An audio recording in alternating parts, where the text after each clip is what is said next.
Bismillahirrahmanirrahim. Elhamdülillahi Rabbil alemin. Vel âkıbetu lil muttaqin. Ve la udvana illa ala zalimin. Ve sallallahu ala nebiyyina Muhammed. Ve ala alihi ve sahbihi. Ve men tebi'ahum bi ihsan. İlâ yevmiddin. Ve selleme teslimen kethira. Amma ba'd. Amma ba'd. Məzhəbə bağlanma və təqlid barədə dərslərimizi davam etdiririk. Və keçən dərsdə təqlidin lüğəti və istilahi mənasını bildik. Və həmçinin təqlidin şəriətdə öz təsdiqini tapdığını da öyrəndik. Və təqlidin lüğəti mənası keçən dərsdə qeyd etdiyimiz kimi insanın bir şeyi boynuna keçirməsidir. Misal üçün boyunbağı və ona bənzər şeylərdir. Təqlidin istilahi mənası isə bir insanın digər şəxsin sözünü dəlilsiz olaraq götürməsidir. Deməli, lüğəti mənası ilə istilahi mənası arasında bir bağlılıq var. O bağlılığı da üsul alimləri bəyan etmişlər. İbn Qudamə və həmçinin digər alimlər buyurmuşlar ki, lüğəti mənası ilə istilahi mənası arasında bir bağlılıq var. Çünki insan təqlid etdiyi şeyi, təqlid etdiyi insanın boynuna doluyur. Yəni, bu əslində məcazi bir mənadır. Yəni, insan təqlid etdiyi şəxsə öz dinini həvalə edir. Əgər o insan, yəni müctəhid, isabət edərsə, təqlid edən insan bundan ötürü savab qazanacaq. Və həmçinin də müctəhid bundan ötürü savab qazanacaq. Ancaq əgər müctəhid xəta edərsə, xətası müctehidə aiddir. Ona təqlid edən insan bundan ötürü heç bir günah qazanmaz. Və buna dair Allah Cəllə və Alə Quran-ı Kərimdə buyurur ki, وَكُلْ إِنْسَانٍ أَلْزَمْنَاهُ طَائِرَهُ فِي عُنُقِهِ Biz hər bir insanın əməlini öz boynundan astıq. Yəni, hər bir insan etdiyi əməlin soru-sualını çəkəcək. Ancaq müqəllid, təqlid edən insan müctehidin etdiyi xətadan dolayı günah qazanmaz. Çünki ona dəlilsiz olaraq təqlid edir, öz dinini ona həvalə edir.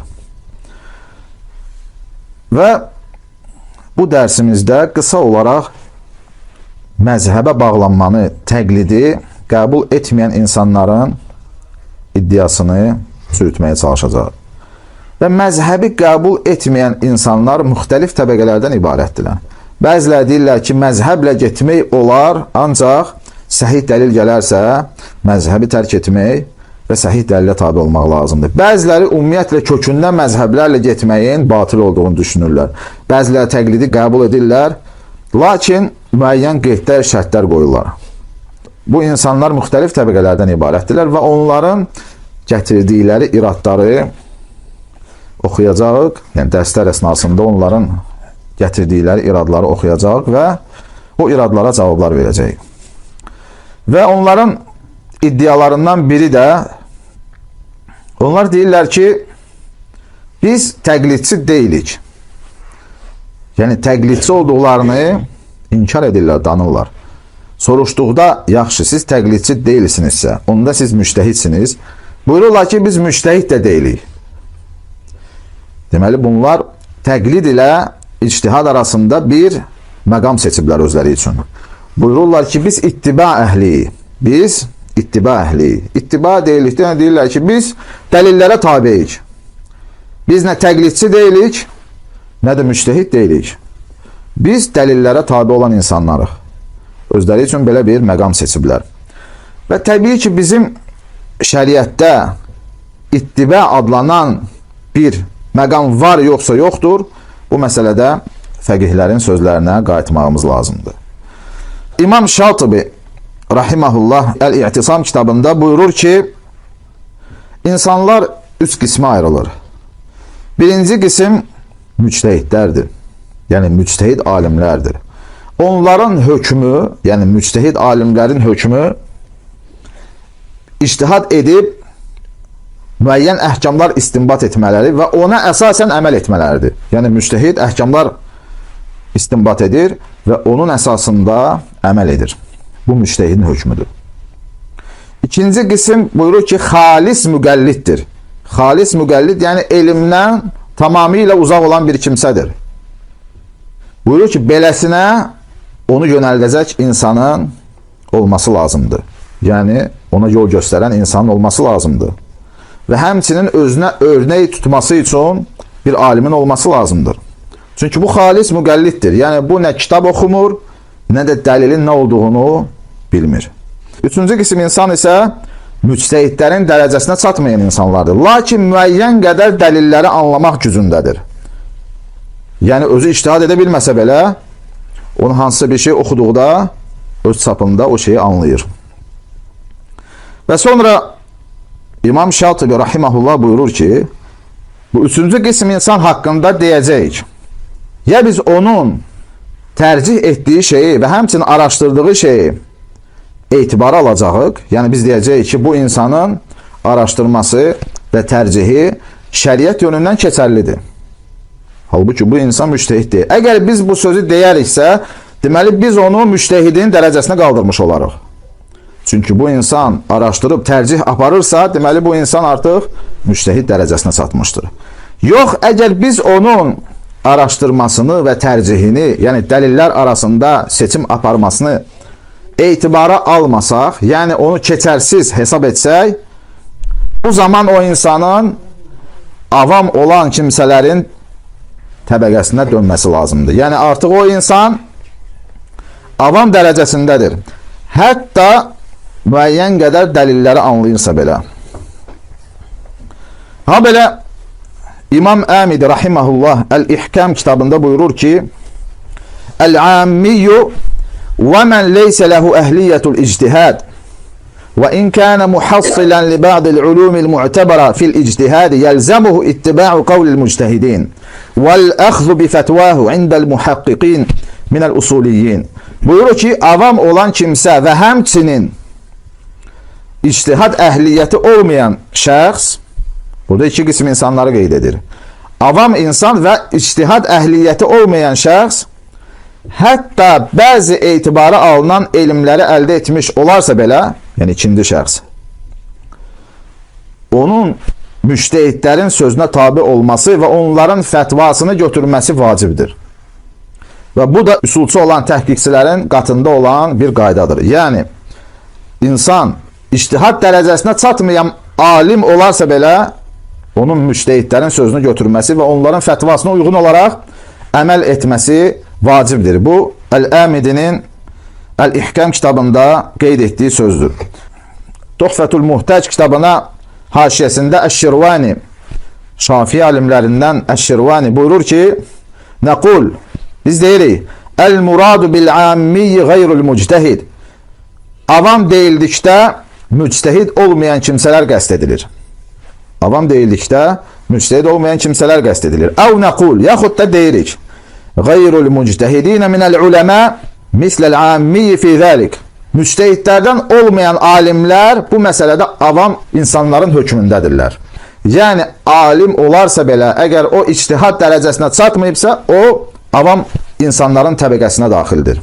Halbuki avam insanların təbəqələri müxtəlifdir və həmçinin müctəhidlərin də təbəqələri müxtəlifdir və inşallah ki, onu dərslər əsnasında keçəcəyik. Və Şirvani buyurur ki, alim olarsa belə o insan ictihad dərəcəsinə çatmayıbsa, o avam insanların hökmündədir. Və ha belə Maliki alimlərindən İlliş Fəthul Aliyyil Məlik kitabında İmam Muhammed bin Yusuf Əs-Sənusi rahiməhullahdan nəql edir ki, o buyurmuşdur, insanlar təqlid etibarı ilə, yəni əhkam, şərii əhkamlar məsələsində təqlid etibarı ilə 4 qismə ayrılırlar. 4 qismə ayrılırlar. Buyurur ki, birinci qism müctəhidlərdir. Birinci qism müctəhidlərdir. Belə bir kimsənin təqlid etməsi şəriətlə haramdır. Yəni, müctəhidin təqlid etməsi haramdır. Əgər o müctəhiddirsə, deməli o əhkamları istinbat etməklə mükəlləfdir və ona uyğun olaraq əməl etməsi lazımdır. İkinci qism insan İctihadın sifətlərini, yəni ictihadın vəsflərini özündə cəm edən kimsədir, lakin ictihad etməyən şəxsdir. Yəni müctehid olduğu halda ictihad etməyən kimsədir. Və buyurur ki, əksər alimlər qatında bu cür insanın da təqlid etməsi haramdır. Çünki o insan ictihad etmək qabiliyyətinə malikdir. Bu halda ictihad etməsi lazımdır. Digər iki qism insanlar isə buyurur ki, avamdır və həmçinin ictihad rütbəsinə çatmayan şəxsdir. Onlar haqqında buyurur ki, وَأَمَّا الْعَالِمُ الَّذِي لَمْ يَصِلْ رُتْبَةَ الْاِجْتِهَادِ وَالْعَامِّيُّ الْمَحْضِ فَإِنَّهُ يَلْزَمُهُمَا تَقْلِيدُ الْمُجْتَهِدِ. Ancaq ictihad rütbəsinə çatmayan alim və həmçinin xalis avam olan kimsə, hər ikisi müctehidə təqlid etməklə mükəlləfdirlər. Onların hər ikisinin müctehidə təqlid etməsi vacibdir. Çünki Allah Cəllə və Alə Quran-ı Kərimdə buyurur ki, فَسْأَلُوا أَهْلَ الذِّكْرِ إِنْ كُنْتُمْ لَا تَعْلَمُونَ. Əgər bilmirsinizsə, zikr əhlindən soruşun. Yəni, zikr əhli deyildikdə, yəni bu dinin daşıyıcıları olan müctehid imamlardır. Və oxuduğumuz bu nəqillərdən, əhl-i sünnətin fəqihlərinin qeyd etdiyi bu sözlərdən anlayırıq ki, ictihad ilə təqlid arasında ittiba adlanan bir məqam mövcud deyil. Elə bir məqam mövcud deyil. İnsan alim olarsa, dəlilləri anlamaq iqtidarında olarsa belə, əgər o insan ictihad rütbəsinə yetişməyibsə, çatmayıbsa, onun müctehidlərə, onların ictihadları nəticəsində ortaya gətirdikləri hökmlərə tabi olmaqla, onlara təqlid etməklə mükəlləfdir. Deməli, bu ittiba məsələsinə bizim fəqihlərin baxışıdır. Təqlidi, həmçinin məzhəbə bağlanmağı inkar edən insanların müəyyən iradları var. Bu iradlardan biri də onlar buyururlar ki, dəlil imamların sözü yox, Quran və sünnətdir. Buyururlar ki, dəlil imamların, alimlərin, fəqihlərin sözləri deyil. Dəlil Quran və sünnətdir. Halbuki biz bilirik ki, dəlil yalnız Quran və sünnət deyil. Quran və sünnət İslamın, yəni bizim dinimizin əsas mənbələridir. Ancaq dəlil yalnız Quran və sünnət deyil. Və bu sözü deyən insanlar həmçinin müxtəlif təbəqələrdən ibarətdirlər. Onlardan ən aşırıya gedənlər deyirlər ki, yəni məzhəbə bağlanan insanlara deyirlər ki, siz alimləri ilahlaşdırırsınız.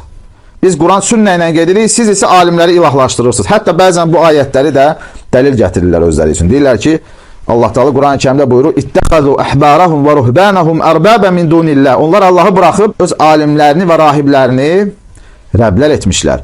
Yəni bunlar Yahudilərin, Yahudi alimlərinin Allahın haram etdiyi şeyləri halallaşdıran insanların və həmçə halal etdiyi şeyləri haramlaşdıran insanların əhl-i sünnətin fəqihləri ilə müqayisə edirlər. Yəni onlar Allahın dinini təhrif edən Yahudiləri əhl-i sünnətin fəqihləri ilə müqayisə edirlər. Sanki əhl-i sünnətin fəqihləri Allahın dinini təhrif etmiş saxtakar insanlardır. Və həqiqətən də bu çox dayaz düşüncədir. Və dediyim kimi onların bu iddiası var, sözlərinə bir dəlil zikr edirlər. Və buyururlar ki, dəlil qalallahu və qalə rasuluhudur. Dəlil Allah dedi və Allahın Rəsulu dedi sallallahu aleyhi və səlləm. Bunu heç kəs inkar etmir. Yəni bu İslam ümmətinin ixtilaf etmədiyi bir məsələdir. Lakin bunlar sonradan deyirlər ki, dəlil Allah və Rəsulu deyib, Abu Hanifə, Malik, Şafi, Əhməd deyibsə də dəlil Quran və sünnətdir. Və buna dəlil olaraq Abdullah ibn Abbasın bir nəqlini zikr edirlər.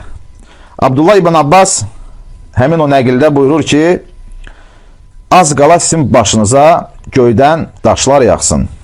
Mən deyirəm ki, Allahın Rəsulu deyib, siz isə deyirsiniz ki, Abu Bakr və Ömər deyib. Deyirlər ki, bu rəvayət təqlidin yaxud alimlərə tabi olmağın batil olduğunu göstərir. Burada İbn Abbas deyir ki, mən sizə Allahın Rəsulu deyib deyirəm, siz isə deyirsiniz ki, Abu Bakr və Ömər deyib. Əslində bu rəvayət və yaxud da ki, bu mənada gələn digər rəvayətlər, çünki bu məna etibarı ilə nəql edilən rəvayətdir. Bu rəvayəti natamam gətirirlər. Çünki bu rəvayət əslində təqlidi inkar edən insanların əleyhinə olan bir dəlildir. Belə ki, İmam At-Tabarani Əl-Avsat kitabında İbn Əbi Muleykənin Urva ibn Zubeyr'dən belə dediyini nəql edir. Urva ibn Zubeyr Abdullah ibn Abbasın yanına gəlib deyir ki, ey Abbasın oğlu, nə vaxtacan bu insanları azdıracaqsan? O da buyurur ki, və məzək ya Ureyyə, yəni Ureyyə deyildikdə burada Urvanın, yəni Urva ibn Zubeyrin kiçildilmiş formasında adı qəst edilir. Ureyyə, yəni Urva sözünün kiçildilmiş formasıdır. Buyurur ki, nə üçün belə deyirsən ey Urva? Buyurur ki, sən deyirsən ki, Urva ibn Zubeyr deyir İbn Abbas'a, sən deyirsən ki, insan həccə yaxud ümrəyə ehrama girdikdə tavaf edərsə, tavaf etdikdən sonra ehramdan çıxa bilər. Halbuki Əbu Bakr və Ömər bu şeyi qadağan edərdilər. Yəni burada təməttü həccindən söhbət gedir. İbn Abbas ona cavabında buyurur ki, Əhumə veyhəkə ətərə indəkə əmmə fi kitabillahi və mə sənnə Rasulullahi sallallahu aleyhi və səlləmə fi ashabihi və fi ümmətih. Buyurur ki, vay sənin halına, onların sözünü Allahın kitabından və həmçinin Allah Rəsulunun sünnəsindən, yəni Allah Rəsulunun ümməti üçün buyurduğu sünnəsindən mi üstün tutursan? Yəni Əbu Bakrın və Ömərin radiyallahu anhumə sözlərini Allahın kitabı və Allah Rəsulunun sünnəsindən mi üstün tutursan? Və bu rəvayetin davamında Urva buyurur ki, Huma kana a'lama bi kitabillahi və ma sanna Rasulullah sallallahu aleyhi və səlləmə minni və mink. Onlar, yəni Əbu Bakr və Ömər Allahın kitabını və Allah Rəsulunun sünnəsini məndən də, səndən də yaxşı bilirdilər. İbn Əbi Muleykə buyurur ki, fəxasamahu Urva. Urva onu mübahisədə üstələdi. Deməli, biz bu rəvayətdən anlayırıq ki, Urva Allah Rasul sallallahu aleyhi və səlləmin sünnəsini inkar etmir. Lakin məsələni daha bilikli insanlara qaytarır.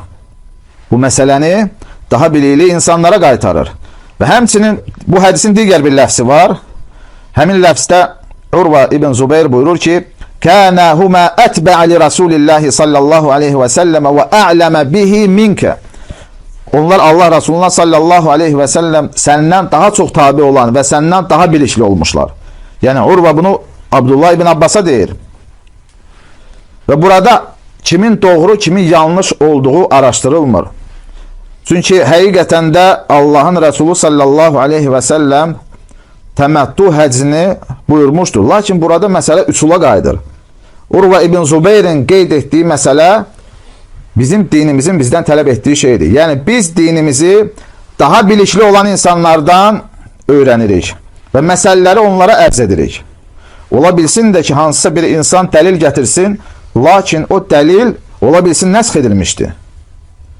Və yaxud da ki, ola bilsin ümumi dəlili gətirir, onu xüsusiləşdirən dəlil barəsində xəbərsizdir. Və İmam Zəhəbi Əs-Siyar kitabında Urvanın sözünə üzr gətirərək buyurur ki, Mə qasada Urva muaradətən nəbiyyi sallallahu aleyhi və səlləmə bihimə. Urva Əbu Bakr və Öməri gətirməklə Allah Rəsuluna müxalifət etməyi qəsd etməmişdir. Bəl rəə ənəhumə mə nəhəyə anil mut'əti illə və qəd ittala'a alə nəsix. Buyurur ki, Urva Əbu Bakrın və Ömərin təməttü həccini qadağa etməsini gətirməsi onların həmin o hökmün nəsx edilməsini bilməsindən ötürüdür. Yəni o düşünürdü ki, Əbu Bakr və Ömər bu hökmün nəsx edildiyini bilirdilər və yaxud da nəsx edildiyini iddia edirdilər. Və bu səbəbdən də onların sözünə istinad etmişdir. Və həmçinin Xatib Əl-Bağdadi bu məsələni gətirir Əl-Fəqih vəl-Mütəfəqqih kitabında buyurur ki, Qultu qad kənə Əbu Bəkrin və Umar aləmə vasafəhumə bihi Urva. Əbu Bakr və Ömər Urvanın vəsf etdiyi kimidir. Yəni bu insanlar, Əbu Bakr və Ömər Urvanın vəsf etdiyi kimidirlər. Onlar Abdullah ibn Abbasdan daha biliklidirlər. Və Allah Rasulunun sallallahu aleyhi və səlləmin sünnəsini daha yaxşı bilirdilər. Halbuki buyurur ki, əgər Allahın Rəsulundan bir sünnət sabit olarsa, digər bir insana təqlid etməyə icazəli olmaz. Yəni bir insanın qatında, bir alimin qatında Allah Rəsulunun sünnəti sabit olarsa, şübhəsiz ki, onun hansısa bir şəxsə təqlid etməsi icazəli olmaz. Lakin Allah Rəsulundan gələn bir sünnət sabit olmadığı sürəcə onun müctəhid alimlərin çıxartdığı fətvalara, istinbat etdiyi hökmlərə tabi olması lazımdır. Və bu onların gətirdiyi birinci iraddır və isnad etdiyi dəlildir və şübhəsiz ki, bu dəlil onların əleyhinədir və bu oxuduğumuz kimi bu dəlildə deməli Urva ibn Zubeyr Abu Bakr və Ömərin Abdullah ibn Abbasdan daha bilikli olduqlarını deyir və İbn Əbi Muleykə də Urvanın bu mübahisədə onu üstələdiyini deyir. Onların gətirdiyi müxtəlif deməli iradları var. İnşallah ki, gələn dərsdə bu iradlara cavab veriləcək. Və subhanəkəllahumma və bihamdik. Əşhədu ən la ilahə illə ənt. Əstəğfiruka və atubu ileyk.